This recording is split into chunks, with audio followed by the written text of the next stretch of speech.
మెదక్ జిల్లా శివంపేట మండలం మగ్దుంపూర్ సమీపంలో లారీ డీసీఎం ఒకదాన్ని ఒకటి ఢీకొన్నాయి. అతివేగమే ప్రమాదానికి కారణమని స్థానికులు ఆరోపించారు. కాగా ఒక డ్రైవర్ కాలు విరిగింది. నర్సాపూర్ తూప్రాన్ రోడ్లో భారీగా ట్రాఫిక్ జామ్ అయింది.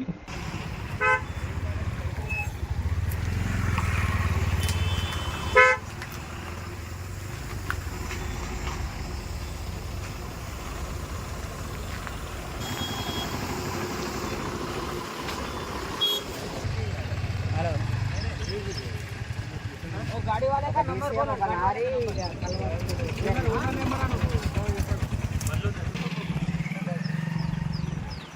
అదే మీ ఓటర్ అది ఏమైనా ఉంటాయి కదా మీకు ప్రూఫ్స్ ఏం లేవా మండలు మండలే అమ్మ ఎదరెడ్డి